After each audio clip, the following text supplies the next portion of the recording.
assunto é a nossa visão, que responde, você sabe, né, por 85% da nossa integração com o meio ambiente e por isso é um sentido tão essencial para a nossa autonomia, né, para o nosso desenvolvimento cognitivo e também para a nossa produtividade. Ainda assim, a estimativa da Organização Mundial da Saúde é de que 95 milhões de pessoas no mundo são cegas ou deficientes visuais. E para alertar a população sobre os riscos das doenças oculares, todo ano a comunidade oftalmológica se organiza em torno da campanha Abril Marrom. E é sobre esse assunto que eu converso a partir de agora com o Dr. Leôncio Queiroz Neto, de volta aqui à Edição Manhã, para conversar com a gente sobre essa campanha tão importante. Bom dia, doutor. Bem-vindo à Edição Manhã. Bom dia.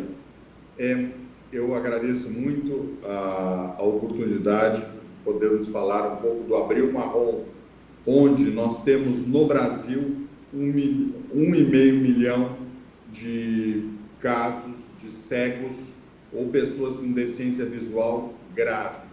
E o importante é sabermos que 75% dessas deficiências poderiam ter sido evitadas ou tratadas muitas vezes. Então, a conscientização de todos para uma valorização da visão, uma vez que 85% do nosso relacionamento com o meio ambiente é dado pela visão, o deficiente visual, sem dúvida, é um deficiente que tem um custo social muito alto, então nós precisamos cuidar bem dos nossos olhos, precisamos sempre ter cuidado com a saúde ocular. Doutor, quais as principais causas de cegueira? O senhor trouxe aí, eu trouxe um dado mundo, né, voltado ao mundo inteiro, e o senhor trouxe esse dado mais voltado ao Brasil, muito alto também, né? Os números são alarmantes.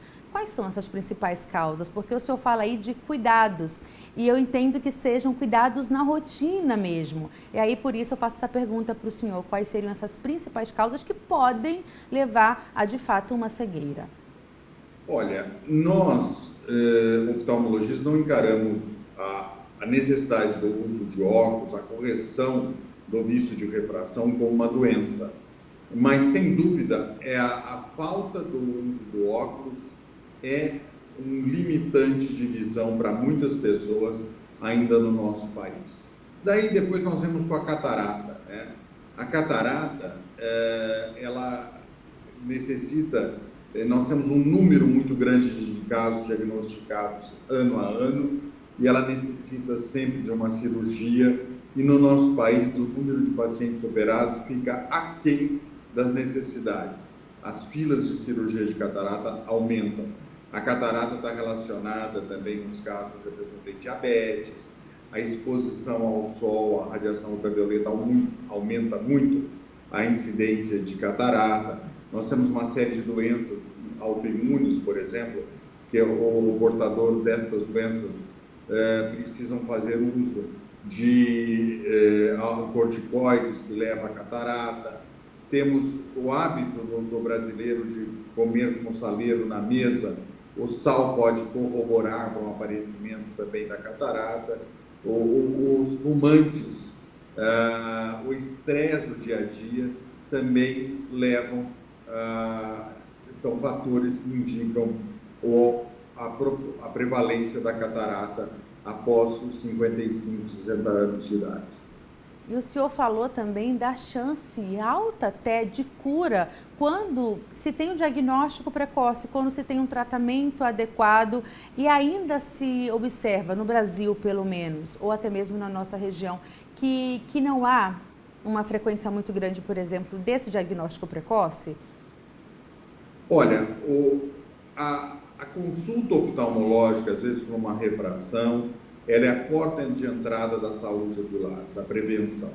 Então, na consulta, nós vamos poder ter o diagnóstico, muitas vezes, de um glaucoma. O glaucoma é uma causa de cegueira muito importante, até mesmo nos países mais desenvolvidos. Muitos dos pacientes que nos chegam com glaucoma já têm perda da camada de fibras nervosas, já têm limitação do campo visual, já têm a doença instalada. Então, há necessidade da prevenção do glaucoma. Maio é um mês muito importante onde nós vamos escutar muito campanhas da prevenção do glaucoma. Depois nós temos a retinopatia diabética. Depois de 10 anos do portador de diabetes estar com a doença, ele pode desenvolver também a retinopatia, que é um fator, é uma doença que limita muito a visão. Então é muito importante quem tem essa comorbidade tratá-la junto com o oftalmologista e fazer seguidos retornos quando já foi diagnosticado a retinopatia diabética, porque hoje nós temos antiangiogênicos, injeções, laser. Temos maneira de prevenir, de não deixar o diabético chegar e ficar tão sem visão como era há uma década atrás. Também temos a degeneração macular relacionada à idade, que é a perda, muitas vezes, da visão central e que leva a uma grande limitação ao idoso na terceira idade. Então, são esses fatores que a consulta oftalmológica acaba prevenindo e diagnosticando precocemente. Doutor, nos últimos tempos, o senhor tem percebido também um aumento nos problemas relacionados à saúde dos nossos olhos, envolvendo crianças? Por exemplo, as telas, a tecnologia, de certa forma, acaba impactando nisso também? Em relação às crianças? Sem dúvida, nós estamos assistindo um aumento da miopia aí nas crianças.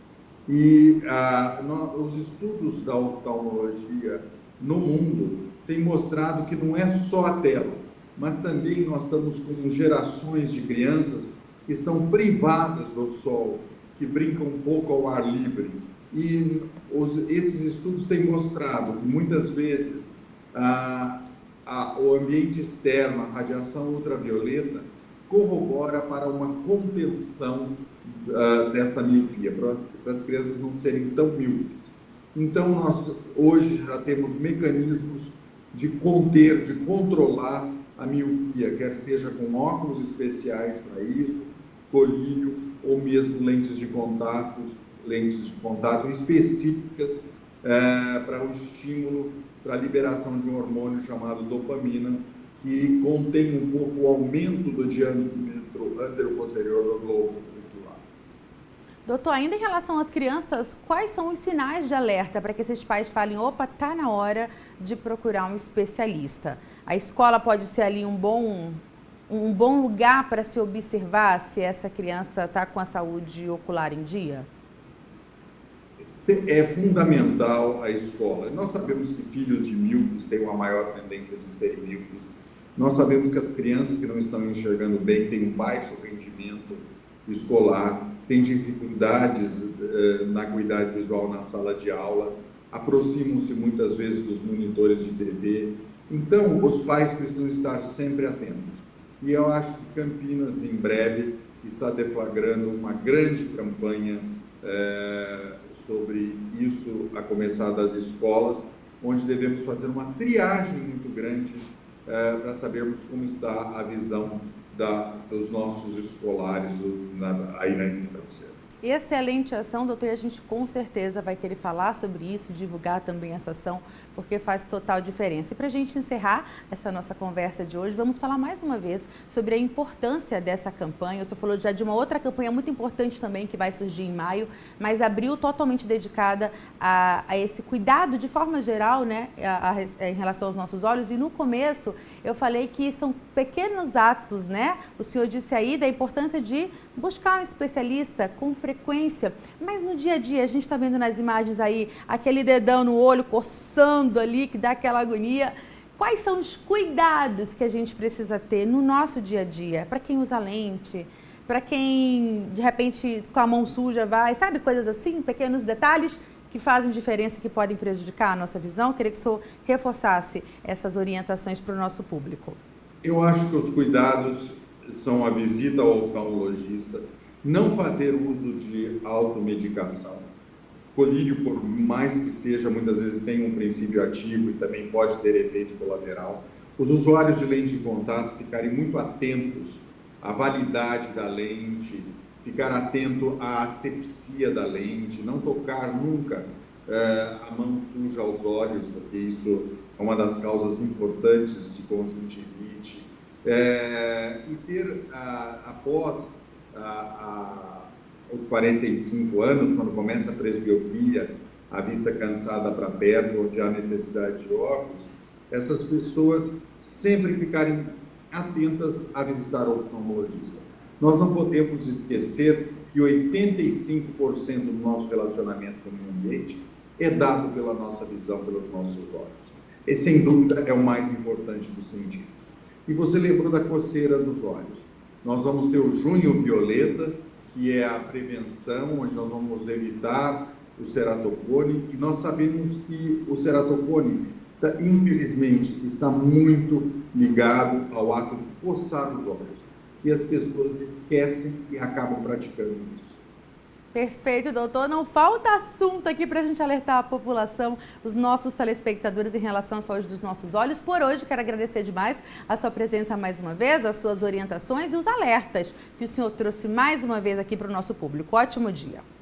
Igualmente a todos vocês, e não vamos nos esquecer da nossa visão e nem do abril marrom.